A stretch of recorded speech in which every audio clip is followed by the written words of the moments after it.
Hey, it's Lee. Welcome to Business Problem Solve. Today, I have the immense pleasure of having a conversation with Kim and Nat, co-founders of MasterMindSet. Hello there, Kim and Nat. How are you? Hiya, lovely. All right? Yeah, I'm very good. And Nat, how are you? Very well, thanks. Nice to see you. Yeah, likewise. So, if people don't know who Kim and Nat are, or Nat and Kim, who are they? And how have they got to sit in that seat today? Shall we start with you, Kim? Who are you? Who am I? God, good question. Where do you start? So I had a rather random career. So I started off as a hairdresser and then had to give that up in my 20s and moved into financial services, where I worked my way up to the board. And then a few years ago, becoming a mum, decided, you know what? Life's just a little bit too short to not do the thing that makes your soul sing. So on my third life-threatening illness, I quit my job, retrained as a coach, and then got into kind of what I do today. And then Nat and I met on a podcast 18 months ago, and the poor soul has been stuck with me ever since. Wow. So, I mean, there's so many questions I want to ask just based on your intro, but we'll just let Nat say hello. How do you follow that, Nat? Oh, I know it all. I've heard it many times. We do so many interviews with people and we create so much content so that I kind of know a lot of Kim's stories. It's good because they're very good. She's got a lot of meanings in many of these things, you know. So I literally, let me see. I was doing tech influencer stuff. I sort of changed my career, went into marketing about 10 to 12 years ago, and ended up basically being mentored by some amazing like branding people, really good marketing people. Went into social media, ended up hating doing social media management for people, just drove me crazy. And during that time, I've kind of studied self-development and basically just ended up launching a podcast show, and that sort of fell to pieces. And then I heard these words really I think I was washing my hands. I heard these words telling me that I needed to start another podcast show. And I was like, first of all, I was like, who said that? Right. And then it turned out that basically I followed the advice. And after sort of me thinking that I'd done enough work, I kept hearing these words in my head saying, you're not working hard enough. You need to kind of, work harder. And then I actually had the world's largest ebook publishing firm approach me and say, we'd like you to do a series of expert talks. And I probably wouldn't be here talking to Kim if that hadn't happened. So yeah, it's been quite interesting. And I've written a podcasting book as well, because there's a lot of misinformation about, how you need to build an audience of like 10,000 listeners a month to make money and all this kind of rubbish. And it really demotivates a lot of podcasters, and they get quite upset when they're trying to compare themselves to everybody else. And in fact, even if you've got 10,000 listeners a month, you may not make any money anyway, right? So I find the whole thing quite amusing. So that's why I launched the podcast recipe book.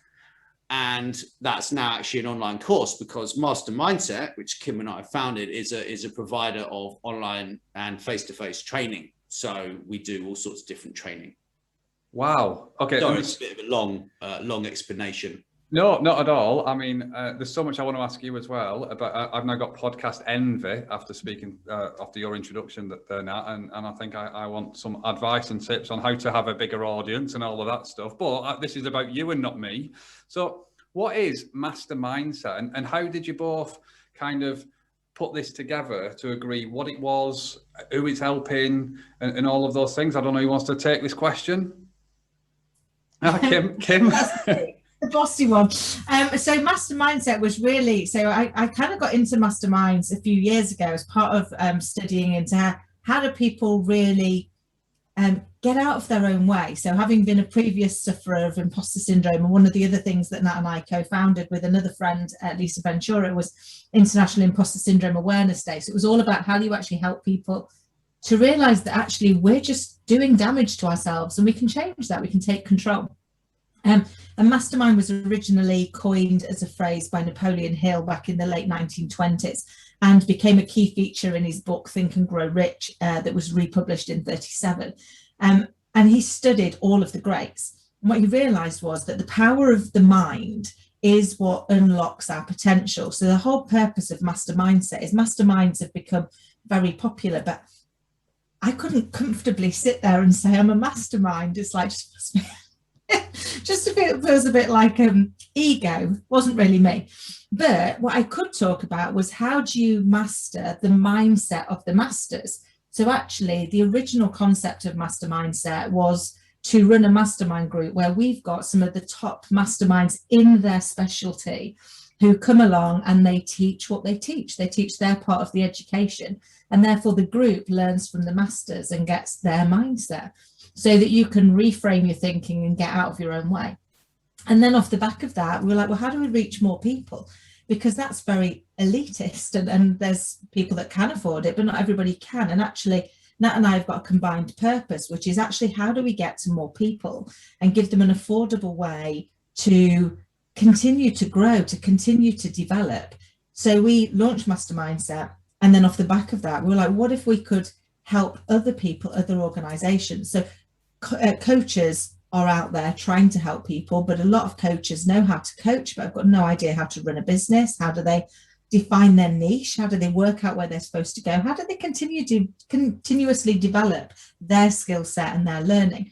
So one of our first propositions is the Elite Coaches Club, but we also do standalone training that's really affordable for people who can pick up just a course if they want to. So you want to learn how to go and set a goal, you want to learn how to go and do a podcast, you want to overcome your inner critic and get out of your own way. They're all standalone, or you can continue to work with us. So it was really about trying to put an ethical, affordable and valuable proposition out there to help more people, and to take some of the knowledge that we've learned over the last 30 years. You know, I'm a horrendous course junkie.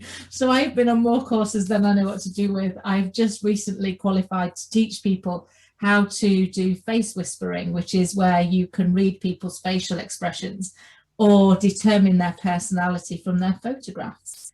So I'm, and then people immediately start doing this with their face going, what am I showing them? Because your emotional brain responds 24 times faster than your thinking brain. So by the point that you say to yourself, do not show this emotion, it's too late, it's already out there. And that's in not only in the conversations that we have, but also in our pictures that we use in our branding. The number of people on LinkedIn who are demonstrating contempt in their profile picture is quite literally staggering. And if they knew, I'm pretty certain they'd swap that photo. Yeah. Wow. So Nat, what's the main thing that you've learned on your journey with Kim so far? Wow, that's a really good question. I think I've just learned so much actually about communication, and actually about understanding more about other people and what other people want, as opposed to, you know, what I want, right?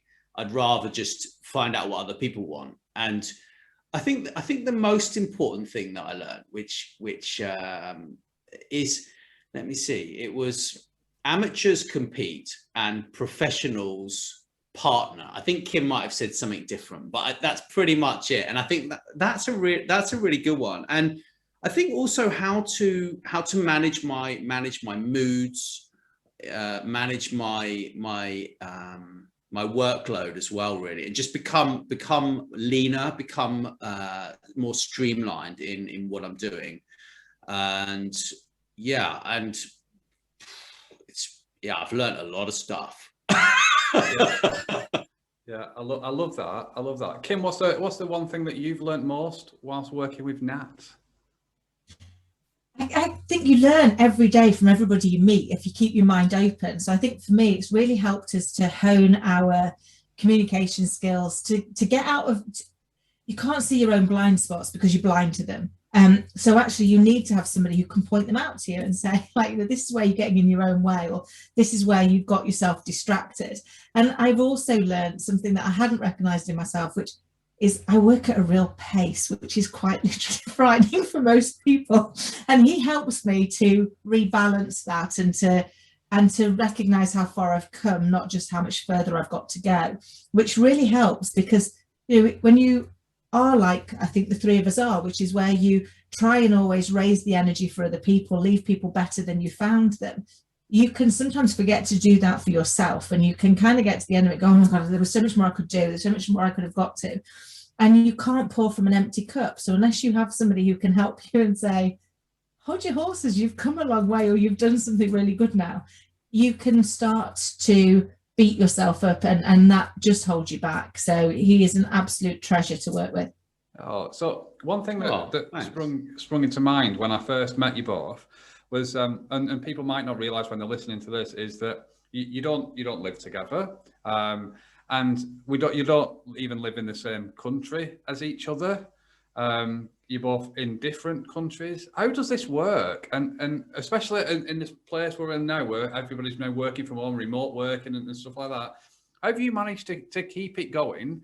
And do you have any advice for suggestions to help other people? Well, it's possibly even stranger, Lee, in that we've never actually physically met. So we've This is amazing. When's the first physical meeting happening? I don't know, because there's been lockdowns. I mean, at some point we will. We talk every day, but we've never actually met. We literally met on a podcast. Nat, I think were you in Poland at the time? You were in Poland. I was in the UK. Nat's now in Croatia. He's not been back to the UK. I've not been out of the UK because we've been in lockdown for the last 2 years. But we've built a business. In fact, we've built a number of businesses. We've built a number of podcasts. We've met some amazing guests. And I think what it's taught us is actually you can build a business, you can build a new friendship, a new partnership and that, and you can do it all online as long as you're being really honest, really authentic and really clear. So we know what our purpose is. We pull ourselves back to that. We've built a real friendship, haven't we? I mean, although we've not met, I've met his daughter online, he's met my daughter online, because these days you can, and actually you look at it and think, this is somebody who I spend a significant part of my life with now, and yet we physically have never met. Wow. But I think it is that focus. I love that. So have either of you ever pressed the end button and blamed it on the internet signal when you've fallen out online? No. No, we don't do that. We don't fall out, do we? We sometimes, as you know, Lee, because you joined when we were having one of our usual moments. And bless you, I mean, having never met us before, you were really kind to just cope with our delinquency. We do occasionally, because we think we're funny, put the other one on mute while we're in the middle of a conversation.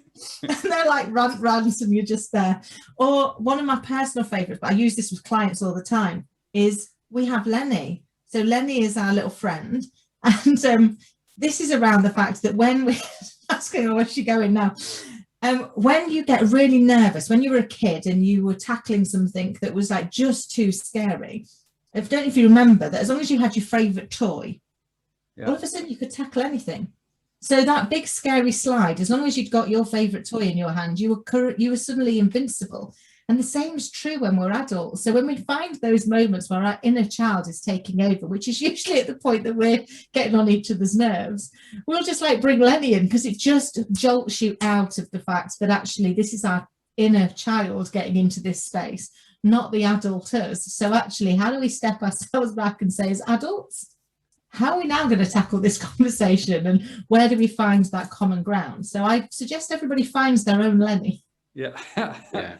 But also, Lee, I think not having a blame culture is just massive. Yeah. Like, if we make a mistake, right? Because everyone makes mistakes. Yeah. Like everybody does with technology, with writing, with video, there are mistakes in everything. And anybody that says, oh, I'm perfect is just lying. Right.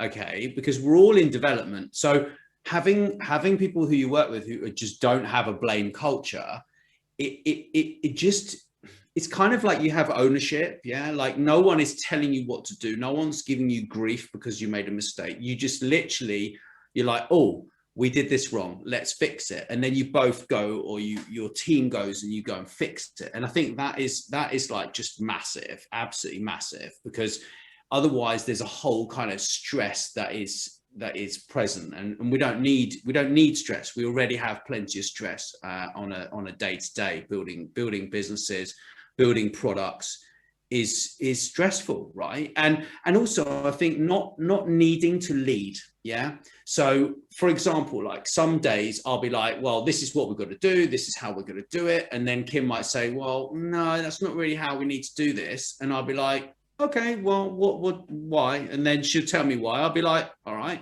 fine. And then, but that also happens when she's doing things. Sometimes I will turn around and say, well, this is a better way of doing it. And then, so there's not a confrontational relationship there. Like it's a real sort of Japanese style, consensus, get on with it, kind of attitude, really. And I love that. That's a great way to work. I think it's having that common purpose, isn't it? And the bit that we both stand by is the fact that it's not the mistake that defines you, it's what you do with the mistake. So we will make mistakes, we all do, but it's going, okay, what did we do? What have we learned from it? And actually we try and learn whichever one of us made the mistake. So, I might have made a mistake and we'll go, okay, what have we learned from it? So I've learned this, and actually Nat's learned he might need to have stepped in sooner, or vice versa. But we try and work out as a team, what have we individually learned and what have we collectively learned, which just makes it so much easier space for us to continue to grow and to develop.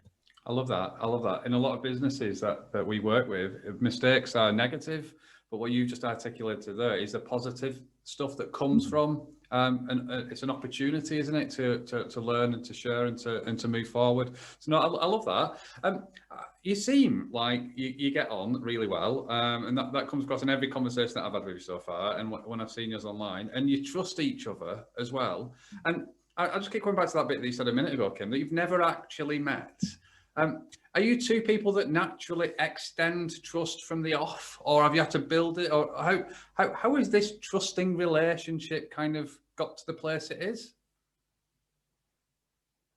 I don't know. I'll start. So I'm a big believer in, and I can't remember whose quote it was, but I love a quote, and it was, what's the best way to work out if I can be trusted? To trust me.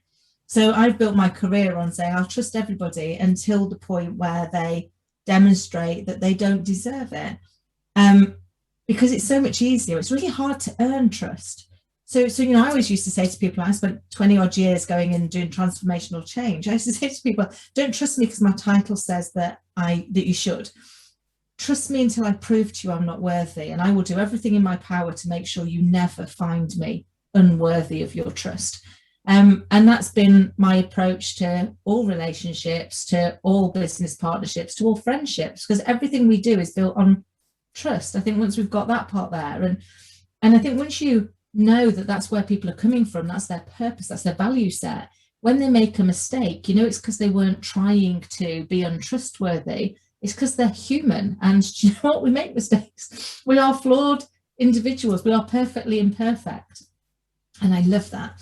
It doesn't mean to say you don't take accountability for getting it wrong, but it means that you no longer wear the hair shirt, beat yourself up and everybody else up for the fact that, we grow through our mistakes. If we think of every invention, they were made after numerous thousands of mistakes were made, but the mindset was to learn from it, to look at it and say, what are you teaching me? What could I have done slightly different?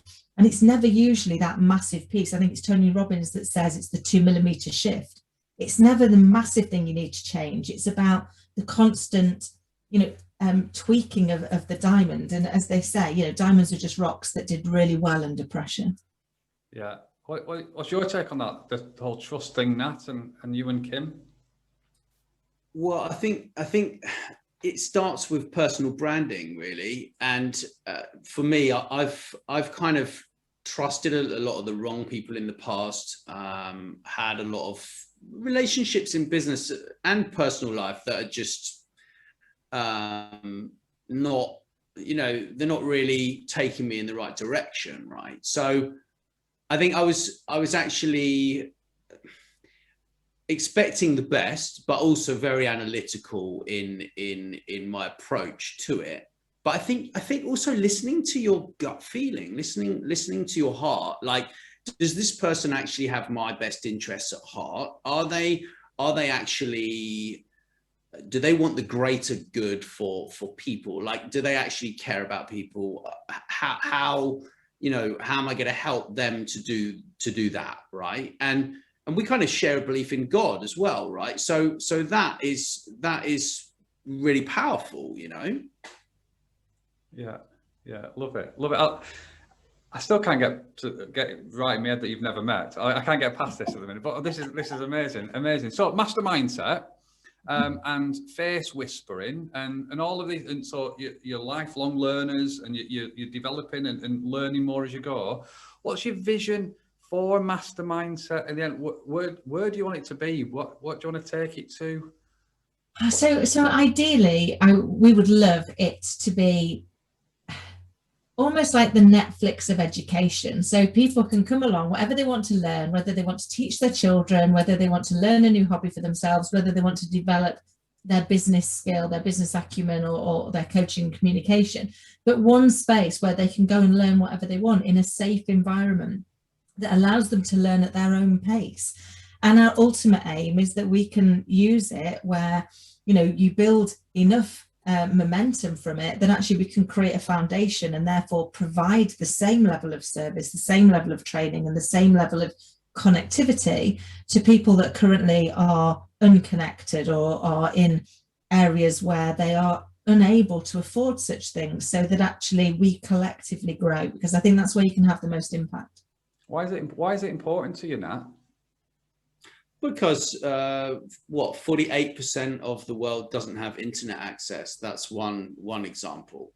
So there's an opportunity there to change the world, and you know, assist them with basic skills that they need to learn, like banking for one, banking skills, managing money. There are so many things that these people need. They need to learn that actually they might not have to go and work in their local bar when they are 20 years old, the females, and work and live on tips. They might be able to start a business for themselves at the age of 17, 18, yeah? And I think it's opening up people's minds to the fact that actually online business is here to stay, right? Like, I met someone the other day when I was at my friend's, took last Wednesday off, went to my friend's birthday, and met this lady, and she looked at me like I was insane, like I'm building an online business, like, and I was like, well, what do you do? She's like, well, I've got a pottery shop. And I'm like, I'm not dissing the fact that she's got a pottery shop. I think that's noble. I think that's wonderful. Yeah. If you want to go and create a product, I was in a physical product, you know, I was in the booze industry for a long time. We loved what we did and we made amazing products, right? But the thing is that you're not going to have a massive impact on the world, yeah, by like selling a pot, right? Unless you like someone smashes it on someone's head, yeah, or something, like, you know. But if you look at like Lydia.com, yeah, like Lydia.com went and sold to LinkedIn for like $1.5 billion, yeah, and it's like, well, education is the future, coaching is the future, and changing the world, and those three things really go together in my mind. And having this purpose-forward, purpose-led business is massively important, really. Yeah, if you could give yourself, Nat, one piece of advice, if you were a teenager, your teenage self, and knowing what you know now, what would that bit of advice be, Nat?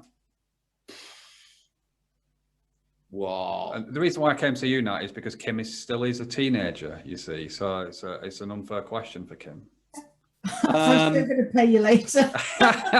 That's a really painful question, actually. To be honest, I think probably take martial arts up sooner. I think that would be the piece of advice. Like, take up martial arts, you know, as soon as you reach a teenage age, yeah? Like that's the most important piece of advice for anyone, right? You know, because it builds discipline, daily exercise routine, and a clear-ish brain, you know. And I think that's it, really. Yeah. Amazing. What about you, Kim? So I'm going to share a quote I wrote for my little girl, but I believe it to be true of all of us, and I wish I'd known it for myself, which is, be kind, dream big, and believe, because you are proof that miracles happen, because we're all proof that miracles happen to somebody. I love that. I love that. No, thank you both for those two answers. I guess just a couple more questions, really. First question: what are you having for your tea? What do the co-founders of MasterMindSet, who've never met each other before in life, and they're on this huge quest, living in different countries? What do you have for your tea? Kim, what are you having for your tea? Well, tonight it's my little girl's choice. So we're having what she lovingly calls hairy beans on toast, which is basically beans on toast with grated cheese on the top. So it looks like the beans have got hair. Wow. Wow. Hairy beans for you, Kim. And Nat, how do you top that? Well, I've actually found this amazing kind of, it's like a soup mix almost, yeah? And it's got quinoa, it's got like loads of vegetables in there, and literally buy it in a bag, frozen in the supermarket. And I basically cook that with all sorts of like herbs, bit of like Tabasco sauce, and like I do like a fried egg with toast as well on the top, and it is just amazing with garlic and onions. And yeah, it reminds me of Peru, believe it or not. It reminds me of, I stayed on this communist island in Lake Titicaca when I was 28 years old for let me see, yeah, one night on this one island, and there was this lady, and she had a mud brick house that the whole village had built for her, right? And it was just amazing. And it reminds me of that magical food that she cooked us in the kitchen that was in this little kind of small little building outside almost, yeah, with a fire. And just reminds me of like simpler times, yeah, simpler days. You know, I mean, you had to upload pictures to the internet using your camera card, yeah, from an internet cafe, right? The internet cafe, what was that, right? Yeah. It's bizarre. You know, so that's the reason why I like that. I love that. And one more question for you, Nat, actually, is when you first met Kim, you were living in and geography is definitely not my strong point. So you were living in Poland at the start, and then you moved to Croatia. Is Croatia further away from Kim or closer to Kim than Poland? Further away. It's creeping away gradually. Yeah, it's the Kim effect, isn't it? Hey, Dio, I wonder where you'll be next. Australia next, Nat, perhaps? No. The reality is, though, Lee, right, anywhere in Europe is well, it was really quick to get to, yeah? I mean, just to drive to Poland from the UK is probably, it's similar time to here. It's probably like 18 hours, 20 hours in a car. It's not that bad. If you're into road trips, road trips are wicked. Yeah, I mean, I live in North England, and the M62, it sometimes takes me just as long to get home now as well. So we have an office in Huddersfield, and I live in Chorley. So yeah, I travel for the similar length of time. Kim, if people wanted to find out more about you and Nat and MasterMindSet, where would they go? What would they find? What would they see? Yes, so they can find us at www.mastermindset.co.uk, and you'll find a whole array of things, including just a way of just connecting with us. So if you'd like to just have a chat and learn more, please do connect with us. We love meeting people, and that's how we met you, Lee, isn't it? We had the pleasure of having you on our podcast, and you were so kind to deal with our dysfunctionalism, the fact that we think we're hilarious. And then repay the privilege by letting us come on here and harass you again. So thank you. Yeah, no, that first introduction, as soon as I dialed in, I was like, I need to sign these two up. This is our comedy gold. So no, honestly though, thank you so much for the conversation today, the previous conversations we've had. It's been an absolute pleasure to learn a little bit more about you. I've got a shed load more of questions that if you're open to maybe having a chat in there again, then I would love the opportunity to speak a little bit more. But no, thank you so much. Enjoy the rest of your days, and I look forward to speaking to you again soon. Brilliant. Thank you. You take care.